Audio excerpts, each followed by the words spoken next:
अस्सलामुअलैकुम, welcome to my channel. कैसे हैं आप सब? उम्मीद करती हूँ कि आप सब ठीक होंगे, खुश होंगे। तो मुझे भी टाइम नहीं है, फटाफट मैंने कहा मैं आप लोगों को बता दूँ कि हम जा रहे हैं धूप सेकने। तो अभी वो नीचे बाइक निकाल रहे हैं और मुझे आवाज़ दे रहे हैं कि आ जाओ आ जाओ आ जाओ। तो मैंने कहा थोड़ा सा चलो मैं स्टार्ट कर देती हूँ अपना व्लॉग, और ताकि इंट्रो स्टार्ट कर देती हूँ ताकि आगे जाके अगर कुछ कंटिन्यू लाइव बोल ना भी पाई तो वॉइस ओवर कर दूँगी। तो चलिए चलते हैं, बाय बाय।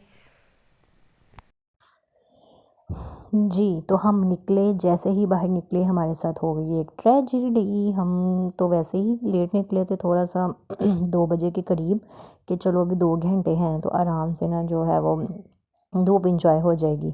लेकिन जैसे ही बाहर निकले तो कहते हैं कि मुझे लग रहा है कि टायर जो है ना वो पंक्चर हो गया, ठीक है। अच्छा, यहाँ पे आए एक ढूँढा पंचर वाला, तो जी यहाँ पे हुआ क्या, पंचर वाला ढूंढा तो उन्होंने कहा लाइटर नहीं है, पंचर नहीं हो सकता। फिर इन्होंने पता नहीं कोई कच्चा पक्का पंचर, ये कौन से होते हैं मुझे नहीं पता। तो इन्होंने ना फिर लगवा दिया कोई कच्चा पंचर, इन्होंने कहा वो लगा दो, उसने वो लगा दिया।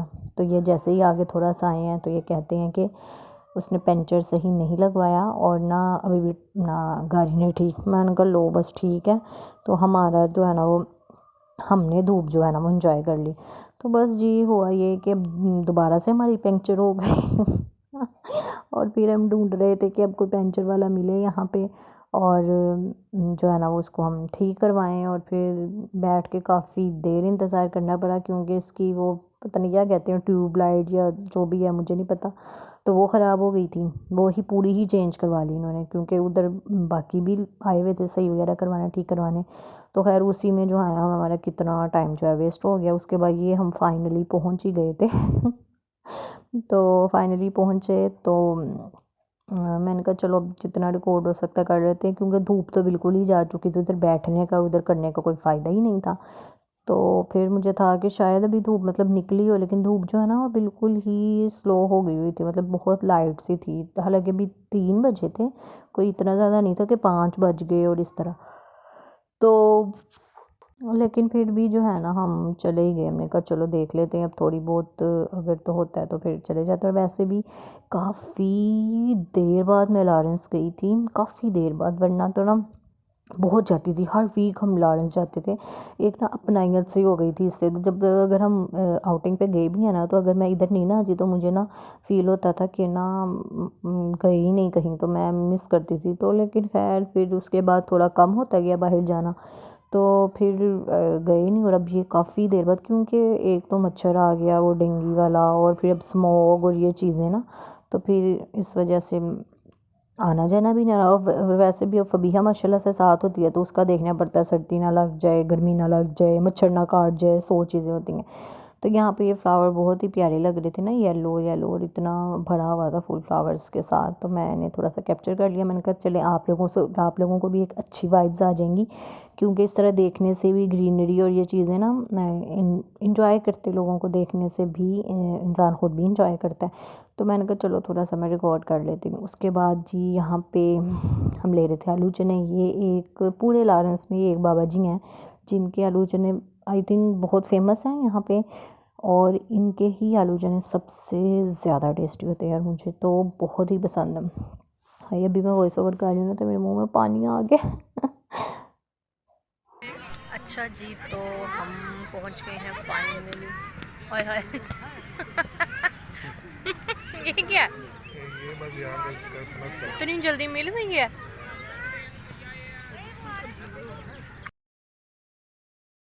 तो यहाँ पे आप इंजॉय करें। सन जो है वो इतना प्यारा लग रहा था, क्योंकि ना तो ये मतलब टाइम था ग़ुरूब का, और ना ही मतलब ऐसा लग रहा था जैसे बस होने वाला थोड़ा टाइम है। तो ये असर का टाइम था तकरीबन। तो इतना प्यारा लग रहा था ना, ऐसे जैसे दरख्तों के पीछे छुपा हुआ था, तो बहुत ही अच्छा लग रहा था। तो फिर जी बस इतनी देर बैठे हैं, कोई धूप शूप तो लग नहीं रही थी। फिर इन्होंने कहा कि मुझे जाना है अपने बाहर, मुझे किसी काम से जाना है। और फबीहा जो है वो अपनी अम्मी के साथ वैसे ही पुप्पो की तरफ गई हुई थी। तो मैंने इनसे कहा फिर फटाफट घर चलें, फबीहा नहीं है तो यहाँ पर तो बैठने का कोई फ़ायदा ही नहीं है। मूड भी ख़राब हो गया था मेरा, क्योंकि 2 जगह पहले ही रुक गए थे, लेकिन that is part of life. तो फिर मैंने फटाफट से ना कपड़े धो लिए आके। Hello everyone.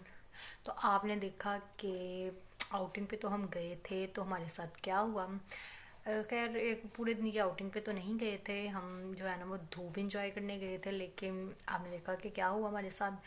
तो अब मैं आते ही मैंने मशीन लगा ली थी, क्योंकि फबीहा गई हुई थी अपनी पप्पो की तरफ। तो जब वो होती है ना, तो सर्दी में आपको पता है कि बच्चे, गर्मी में तो वो मेरे साथ बैठ जाती थी काम वगैरह करने, लेकिन सर्दी में फिर बच्चों की तबीयत वगैरह ख़राब हो जाती है और ठीक भी नहीं है उनके लिए।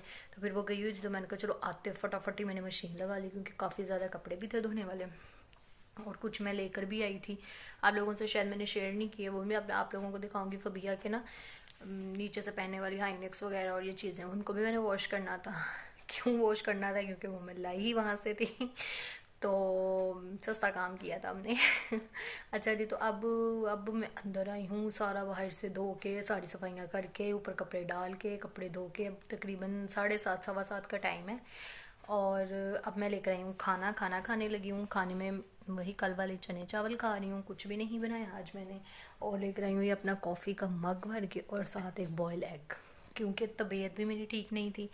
तो मैंने सोचा कि एग खा लिया जाए। वैसे मुझे पसंद नहीं है बॉयल एग, लेकिन मैंने कहा कि चलो खा लेते हैं, थोड़ी दवाई समझ के खा लेती हूँ, तबीयत बेहतर हो जाएगी। अच्छा जी, तो उतनी देर मैं इंजॉय करती हूँ अपना खाना, और अपना खाना वगैरह खाती हूँ, फिर मैं लेटती हूँ। मैं बहुत ज़्यादा थक गई हूँ। आप लोग बताएं, आप लोगों को कौन सा काम सबसे ज़्यादा मुश्किल लगता है। मेरी तो कमर का मसला है ना, तो इस वजह से मैं जब कपड़े धो लेती हूँ, कपड़े भी धोए, मैंने बाहर से भी सारा धोया, मैंने कमरे भी सारे धोए, सारा कुछ एक ही दिन में कर लिया। अच्छा जी, तो अब मैं अपना खाना इंजॉय करती हूँ, तो अपने व्लॉग को मैं यहीं पे एंड करूँगी। तो आप लोगों ने क्या करना है, आप लोगों ने मेरे चैनल को सब्सक्राइब करना है, वीडियो को लाइक करना है, और अच्छा सा कमेंट करना है, और मुझे बताना है कि आपको मेरे व्लॉग्स कैसे लग रहे हैं। देखिए, मैं मेहनत भी कर रही हूँ और पैशनेट भी हूँ अपने चैनल को लेकर, मतलब अपने काम को लेकर। तो उम्मीद है आप लोगों को अच्छी लग रही होगी मेरी मेहनत। मैं अभी तक डिसअपॉइंट नहीं हुई हूँ, और मैं कह रही हूँ कि अगर मैं मेहनत कर रही हूँ तो उसका फल इंशाल्लाह ज़रूर मिलेगा, आज नहीं तो कल सही। तो इसलिए आपने देखा कि मैंने काफ़ी देर से चैनल स्टार्ट किया हुआ है अपना, और हूँ भी रेगुलर, ऐसा नहीं कि 2-2 महीने गायब रहती हूँ। हाँ, ये 2-3 दिन का गैप कभी कभी आ जाता है, थोड़ा सा कभी अगर डिमोटिवेट हो जाऊँ, लेकिन मैं अपने आप को इतना डिमोटिवेट होने नहीं देती। तो उम्मीद है जी आपको अच्छे लग रहे होंगे मेरे ब्लॉग। अगर अच्छे लग रहे हैं तो चैनल को सब्सक्राइब कर दें, वीडियो को लाइक कर दें। अल्लाह हाफिज़।